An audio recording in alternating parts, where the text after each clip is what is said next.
scary things I ever saw was I'd actually already gone to the bottom of Bradwell.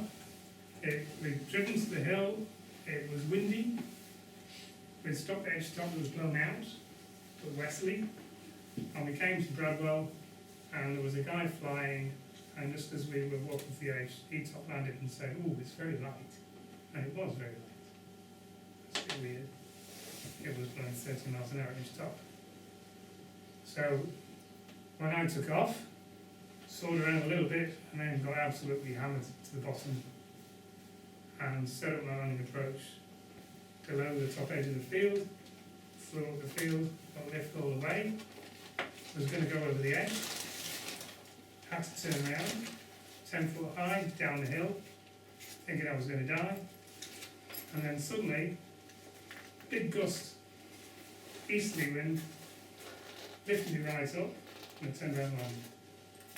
I thought, ooh, and I looked up as I was back in the glider, and the guy went up under the cloud and had a sight about 6,000 feet. So, back the glider, rushed back up to the top, desperately rigging to get off again, and another guy takes off, and he's scratching level with the top, and then he gets tipped right in towards the hill, turns out, and he's going really fast, and then he got thrown into a wing over one way, and then he got slammed again as he came out of that wing over, and inverted and came to the hill, towards the hill upside down. I could see his parachute come out as the wing went out of sight over the edge, and we were running towards the edge. His parachute opened, closed again, and he was alright. His parachute was open for about 2 seconds. That sort of conditions, if you know it's windy elsewhere, that's flying under the arch here. That cloud was moving forwards and backwards, and the guy that got up, he had facing wind when he took off, and he got up above the cloud. But the prevailing wind was probably 30-40 miles an hour that day. So if everything is telling you that the wind's going to be strong, and you get to and then people are on Facebook saying the wind's dead light, come out and fly. People are flying. Watch out! It could be, if the wind really is that strong elsewhere, you're under the arch of the wave, and that can be where you get a bolster rotor over, and sometimes a cloud forms in that, a rotating cloud. But I would say if the actual real wind speed is strong, like double the speed you would fly a paraglider, there's too much energy in it to risk flying on a paraglider. Risky on a hang glider, but if you start getting up, you're going to get blown over the back. Really, you might have a good few moments going, well, strong. You've got to think about what happens at the top when you get blown over the back. So, when those ridges, those waves, it's not simple. If all the ridges were dead straight, all parallel to each other, it would be simple to be able to work it out. Right? If you want to go to, where is it, Pennsylvania or something like that, it'll be a lot more straightforward because the ridges are all parallel, they're all 3 kilometres apart. But the waves interact and cross over. So this is a satellite photo that shows some waves forming in the lee of some ground hills, basically, and then crossing over. And where they cross over, that's the interesting thing, because you will get a small area where they reinforce each other, and a small area where they dump each other out. So where the waves cross and reinforce each other, that's where you can actually get the transition to get into higher level wave systems. And let's not forget that we don't just need ridges to make waves, because if there is a change of direction of the wind at cloud base, thermal streaks might form and behave like ridges for the upper level winds. Now, I've actually got into wave on the Hay Plains in Australia, and that's flat. We're talking fly 100 miles and the altitudes change 10 feet. Now, where I've just been at Forbes, they call it the flatlands. It's hilly compared to hay. It is flat. And the street's set up like that. And the cloud base was 4,500, something like that. And eventually, I climbed up above because of the wind chill was about 45 degrees. And I climbed up the side of the cloud and got to 9,500 feet. And I was able to fly along the cloud street, and it would have gone on forever, you know? But it wasn't going particularly fast because of the crosswind component. And I was trying to get to a goal because it was a competition, and I was able to glide to 2 kilometres from goal really fast, and didn't get over the goal line. But I wouldn't have been particularly fast because I was climbing stationary for quite a lot of the time, and that was already during the race. Now, if you can do that climb before the start of a race and get in the way, then it was really easy. And the sailplanes often will have a competition where part of the field gets in the wave and goes around in straight lines, and part of the field do themselves under the clouds. And sometimes the times can be quite similar. Sometimes the wave people sometimes they do completely different flights, and the ride and pole is very similar time. So it's all sorts of process. Now, I'll just talk about the local wave systems here for a minute. So this is a common one. This is the one that paragliders get in most often. And I like to think that in winter, certainly, on a hang glider, if it's flying, if it's soarable, easily soarable, there'll be wave below the seat. Pretty much. You'll get that primary wave. You won't necessarily get really high. That primary wave will usually go up to the airspace limit.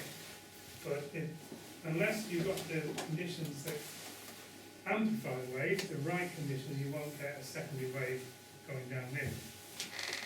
Now, so because of this gap here and this waviness here, if you fly them down here, eventually you'll find a spot where it's in phase, because that isn't a straight line. This is a straight line. So you can, here's a short wavelength, here's a long wavelength. Unfortunately, it works best with a touch of east in it. Touch of west is not often wavy. Just north, due north, and a little bit east and north is the best. As it goes around to northeast, it isn't so good again. But that point where you decide to fly this side and launch here rather than here is, if you are hoping to fly the wave, you should always err on going north sea. You can fly this bit and maybe get in some wave here, but you're very unlikely to get it here because it's not the same. It's not doing that system like that. So often there's another wave here because it's waving off there and here. But here is a sort of dead spot. Here's a flight which Helen was doing a few years ago, 3 years ago, I think. And we got in the wave near, up towards Jacob's Ladder. Here's Lord C. And we got in the wave up here. You had to fly out here to get it. And initially it was like a strong thermal on the corner here. And then I had to go, I was going here and chicking down. I was high at the airspace limit, flew along here, and I got sort of zero here, and I thought, oh, I'd better make sure I forget that, and came back again from the snowbirds. Climbed again, and then went for it across and got in the wave here, and climbed back to about 4,000 there. But I didn't think for some reason I was going to reconnect here. And I went downwind and didn't get another time. Just landed near Tideswell, where I live. I think Helen got another climb and got a bit No, I further. don't think so. You were somewhere over Bradwell, I saw you that day. Certainly. Yes. As I was going downwind. But I think didn't you get across onto Shatton as well? I think it was a shut. Yeah. So if you can make that transition here, if you get high here, you're obviously banging your head on the airspace at 4,500. The line means here. And if you can get here, is unlikely to get it fine. But if you can get across onto here, then here you can go up to 6.5. So if you can get the wave on shaft, it might be better. So coming on to Bradwell, I got this problem of this one moving around. Alex, take off now, don't take off, take off, don't take off. It's common, is this reinforcing point here. What happens, the local topography pulls the wind westward. You don't get a true northwest here. Not once the day gets going. If we blow northwest early in the morning, it'll blow, if you're thinking about flying the back of the mountain, you can go out early in the morning, it'll be on the back of the mountain, you can fly it down here. As the sun gets stronger and the thermals start, the wind will go west, because it convects up here and here and sets up a low level convective flow westerly. So standard thing is it's going west, and over the period of a few hours it becomes, and then everyone's just stuck on the back of the mountain here, particularly if there is convection happening. So that effect of low level swinging the wind west, you will have noticed, those of you that go XC from Bradwell, you can get up and find the wind is west and go that way, or you can go and find and you go in that way. But on the hill, the wind seems the same in early afternoon. And that's that low level funneling in convection that goes on, unique to this area. So, because that low level wind's swung around, you tend to get this wave bar here, but then the upper wind is still northwest, and it has its own wave here. And where they cross over, you can get this transition point, and you can get from the wave that goes to about 4,000 to the wave that goes to about 7,000 at that point. These guys in the Sailplane Club know all about that. That's where they go. They hunt around there. Sometimes they go over here. This, they often get into it over here. So it's out of reach for me in wavy conditions. I can get there with thermals, but not in strongish wind. Here's a flight in that northwest flow, where I've been up and down the ridge here, and then I got to the climb here and transitioned into the higher wave and got to about 6, I think I got to. And I had to go again onto Namtor. I sort of didn't really do it, almost to the summit, came back, climbed again, and it was much more northerly. Here I'm in a wave almost on Shatnetch. And then I've gone and found another one here, which is off the end of the bridge. Here's the image here. This is sort of in the middle of nowhere out there. And then I found another one there. So that's the wavelength, equal wavelength in northwest wind. And it looked like there was going to be another one there, but I didn't connect. I dropped too low. There was a lenticular cloud, but it was too low to connect with it. And I landed over on the morning map. Good. Is that a normal frequency or normal wavelength? I think so, yeah. Yeah. Westerly, you get one here, you get one at Stanage, and you get one at Tockley. Because that wavelength is sort of a forced wavelength to some degree by the terrain. So if the wavelength was completely out of the terrain, it would all break up. But if the wavelength falls in with the terrain, it's sort of forced into that wavelength by the terrain to some degree. So the other place I've regularly found wave, you do get it on scan. Bit unpredictable on Spanish. But I've found it, when you fly rush up and the wind and an approaching warm front, textbooks say approaching warm front will see some lenticular clouds before the rain comes, as the cumulus dies out.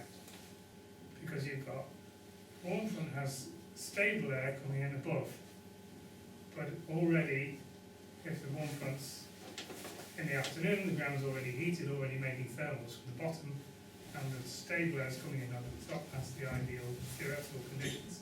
Unstable low down, stable high up, pushing it back down again, so it can go back down, it gets forced back down.